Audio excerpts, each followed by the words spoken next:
Welcome to the Knowledge Base Ninjas podcast, where Gauri Ramkumar of Document 360 finds the best SaaS self-service knowledge bases in the world and then interviews their creators. Let's get started with today's episode. So welcome everyone. So today we have Arjan Ros with us, Product Director at Reynen Court LLC, which enables law firms and corporate legal departments to speed their adoption of AI and other new technologies. Welcome again to Knowledgeable Ninjas podcast. Thank you very much, and thanks for having me, Gauri. Thank you. Good meeting you. Thank you. So how are you today? I'm doing fine, thanks. And I'm excited to contribute to this podcast and share some of our experiences when it comes to documentation and our journey there. Fantastic. So let's quickly jump on to the questions now. So please kindly share how you initially got into documentation. Right. Yeah. Well, this Thursday, January 16th, it's been a year that I've been here working at Reynen Court. And so Reynen Court itself is a startup, and it picked up, you could say, in all earnest early last year. And the goal of Reynen Court is to make it fast and easy and affordable for law firms. That's our initial customer group, law firms, large international law firms, and also legal departments to adopt and manage modern cloud-based software applications without having to sacrifice security or stability. And what we basically provide, what it basically comes to, is we deliver a platform to those law firms on which applications can run, applications that would traditionally run in the cloud. And having applications run in the cloud for law firms comes with these security and stability challenges, because it's all about sharing sensitive data, and customer consent is it for that. So what we basically enable law firms to do is to run it inside their own data center, and for these applications to be deployed inside the data centers of the law firms. And that addresses the concern of sharing that sensitive data over the internet. Now back to your question, how did I get into documentation? As a startup, we have two major, you could say, reader groups or categories of readers external to ourselves. And one is the customer group that I just mentioned, those law firms. We need to provide them with proper documentation about our product, about how to use it, how to maintain it, and also how the product is built. So there's a lot of information we want to share with the law firm. But that's only half of our reader audience. The other half are the software application vendors who run their applications on our platform. So being a platform, we are in the middle of software vendors and those law firms and legal departments. And we are in the middle there as a platform. So that is how I got into documentation. What we needed to have is a solution on a short notice. We didn't have the time and capacity to build it ourselves. So what we were looking for was a solution that enables us to produce documentation in an efficient manner, effective manner. That means that all the aspects of documentation that are important for documentation need to be there, by which we serve two different groups of readers, if you like. So on one hand, the software application vendors, and on the other hand, the law firms. And that is really how I got into documentation, because one of my first tasks, I still remember, one of my first little internal projects when I joined Reynen Court was to look for a proper documentation solution. And that is how it all started. Fantastic. That once again, advanced anniversary to you. I didn't know that, so I wanted to wish you there. And as you rightly said, due to the nature of your organization, having a SaaS-based solution for documentation is something that you might have considered thoroughly within the organization. So what kind of documentation processes you brought in, and who did you get involved in this process setting exercise? Yeah, that is a very good one because, as you may understand, as a startup, there aren't that many processes in place yet. But because this is externally facing documentation, we discussed, hey, what process should we build around this? Because this is not something to be taken light. And so we've got technical engineers, technical architects, as well as product management inside the company.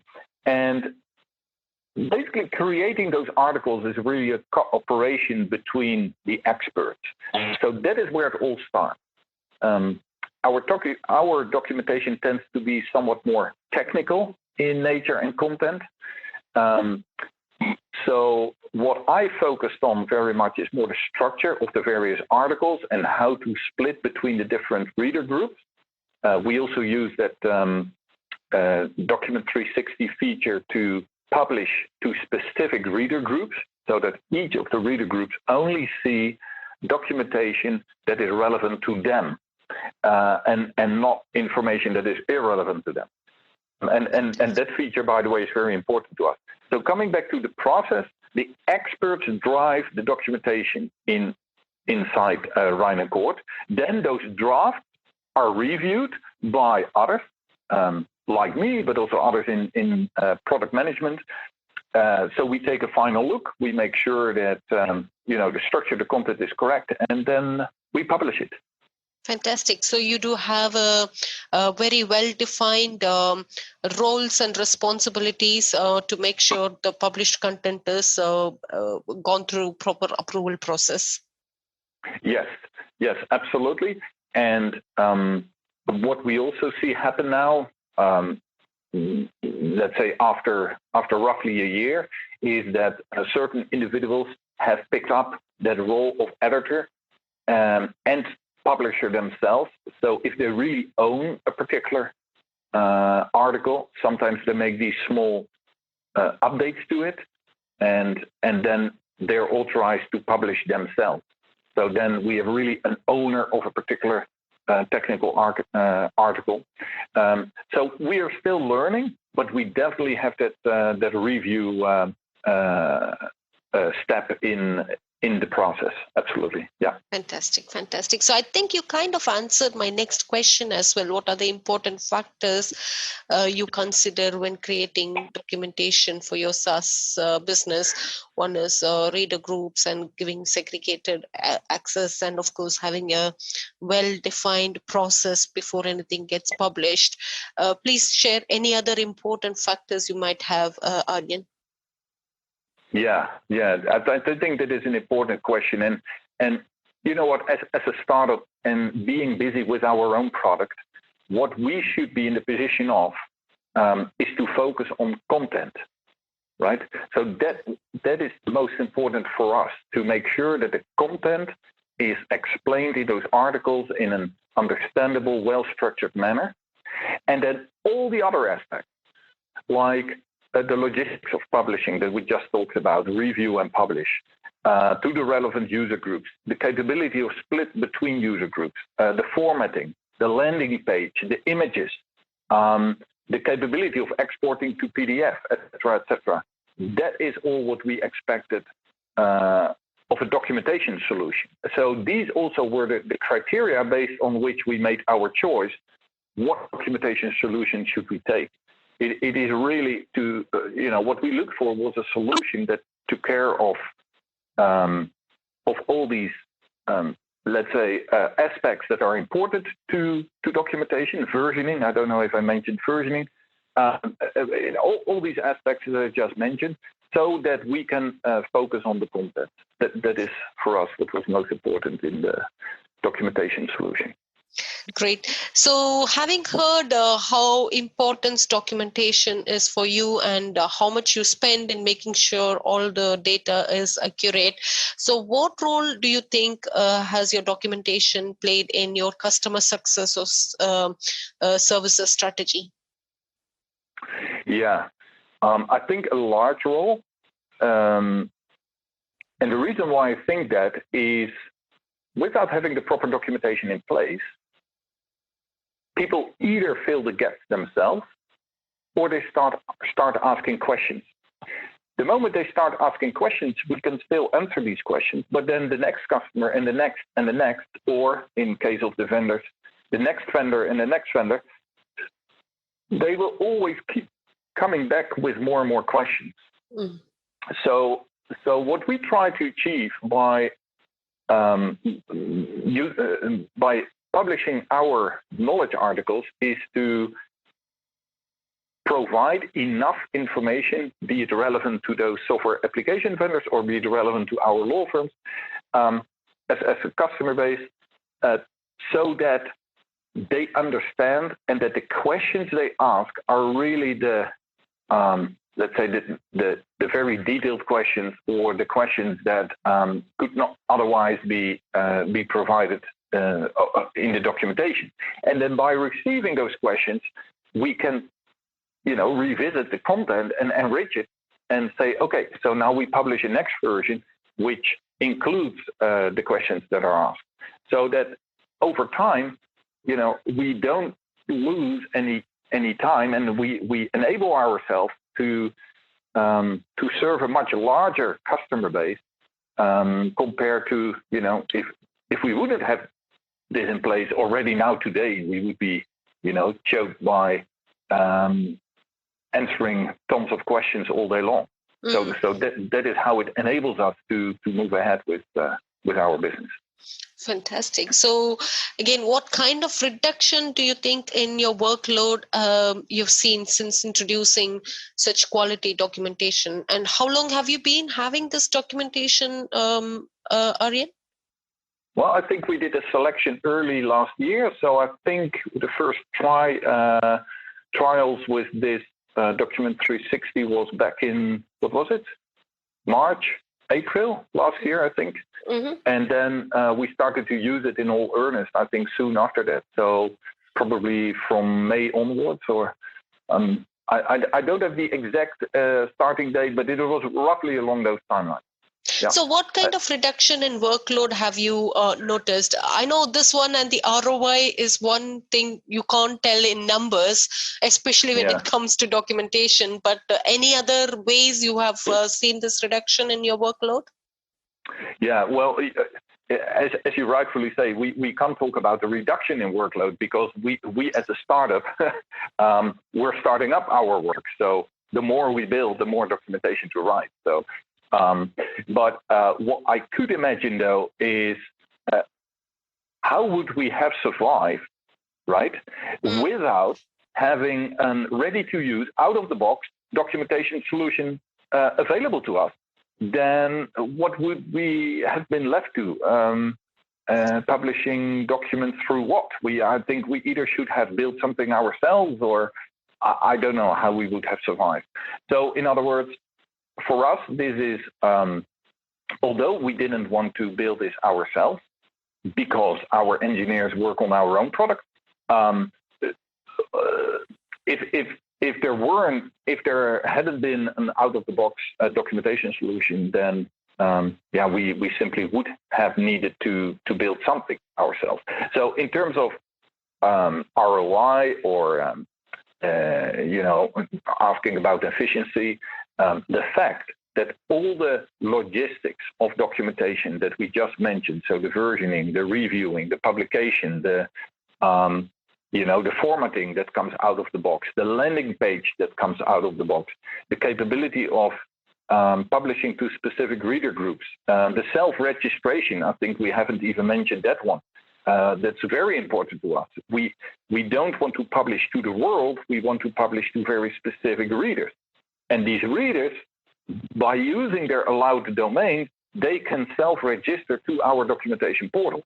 So we have on one hand the flexibility, on the other hand we protected our documents to be seen by all and everyone, and all that came out of the box. So how long would it have taken us to build this ourselves? I even can't answer that question. So that in terms of ROI and efficiency, I think, to be honest, we were more looking for effectiveness rather than efficiency when we started with all this. And that was our biggest driver, to be effective in publishing whatever we needed to publish. Fantastic. So I know I am aware of your business nature, and so are you currently generating any organic search traffic from your knowledge base? We are not generating that, but I think that is something we need to start to look at now that the number of readers grows and that the number of knowledge base articles, that number also grows. So that is definitely something we need to dive into some point soon. Great. So that was really good, Arjan. So you did share very valid and important points on how one should focus on getting their documentation sorted, and also bring processes around approvals and creating structures. So let's now move on to the rapid fire round. So who have you learned the most about documentation from in your career? Yeah, that's a good one. Basically, that was long ago. And also in earlier roles, I've been in that area of product management. So I was always, I'm very used to be in a position of being between the technical experts and the world out there, the end users or the leadership of the end users or whomever is out there in the outside world. And so somehow I always have been, working with, you could say, information transfer, be it documentation, be it training, be it making videos, be it, in whatever the format is. And there was one training course, going back to your question, from whom did I learn most about documentation? There was one training course I once attended, and that really long ago. I think it was even back in the 90s. So maybe this is people will they'll start saying, "Okay, boomer" now. But anyway, I once was on a training course where I learned about a method called information mapping, and it's a bit hard to find on the internet nowadays, but it is still there, information mapping. And the concept that I learned back then, the basic ideas of chunking the information, the principle of relevance, the principle of labeling, the principle of consistency, and there were a number of additional principles that I learned back then, were extremely insightful. And I think they're still worth, if people are interested and they Google for information mapping, I think it never has grown wildly large in the globe. But anyway, you asked me from whom did I learn most about documentation? Well, it was definitely that training course that a couple of coins dropped inside me. Yes. Fantastic. So now, what is the one piece of documentation related advice you would give to your 20-year-old self? Yeah, going back to youth. Well, this would be as a non-techie. So consider me as a non-technical person, okay? So as a non-technical person, if you're in the software industry or in any other industry that deals with technical complexities that need to be explained to others who are less, immersed in all those technical complexities, enable the experts to write documentation. Let them write. At the same time, don't tell an expert how to write exactly and what detail to put in and what detail to leave out. Let them write. And let them also provide those details that they deem relevant. Let them write it down in their own style, in their own words, with their own, well-chosen level of detail. Don't tell an expert what to write, first of all, because otherwise you could do it yourself, right? But also not how to write, just let them get it out. And then, while not putting an expert in a straitjacket, like, no, you can't write it this way because the format says you must put this here and put that there. Don't do that, because it kills people. Not literally, yeah. but it kills the imagination, right, of people. So don't do that. Don't put them in a straitjacket. Let them write, get it out, and then read it, and then start structuring it. So content first, and then the structure. So take a look as a reader. Put then the article in your own words, but be careful there, because don't compromise on detail, right? If you think there's too much detail in one article, maybe you should split it over 2 articles. That's fine. Be creative in how you structure it, or follow your company policies in how to structure it, or look at information mapping, or whatever the method is that you use. And then after doing that, so content first, then the structure. And after doing that, go back to the original author and ask that author to read the rewritten or the restructured article. And if he or she then still agrees, then thumbs up. If he doesn't agree, right, then maybe you have left something out that was relevant, or you have not understood it correctly yourself, or so then there is something to learn and to improve upon. But in that way, the real dialogue between the technical expert and the documentalist starts. That is where the bonding starts, and that is where the mutual understanding starts. And I think this is just my 1 minute advice to the 20-year-old self. Yeah. Never straitjacket the expert, but get out of the expert whatever the expert wants to share, and then come up with your structure later, and not the other way around. Fantastic. And keep learning. Learning. And that is my final advice while doing that. And being in touch with such an expert, keep learning. Always be open to learn more. Yeah, fantastic. Yeah. Thank you for all the feedback you've been giving to us, and helping us improvise the product for you and for others who loves to keep their documentation as a main part of their business. So anything else you would like to add, Arjan? Yeah. Hey, by the way, coming back to your other point about the efficiency and the ROI, there is an element there which is very important. Asking about efficiency supposes that there is already an existing situation, that there is already an existing documentation process, and now you start to make it more efficient. Before becoming efficient, you first must be effective. And that is something that I think is very important to realize, that we use Document 360 not so much as an efficiency tool to make our documentation 20% more efficient or something like that. That's not what it is. We use it as an enabler. We use it as becoming effective in the first place, even before thinking about efficiency. So I just want to share that with you to, there are 2 words, efficiency and effectiveness, that sound a little similar, but are completely different things, right?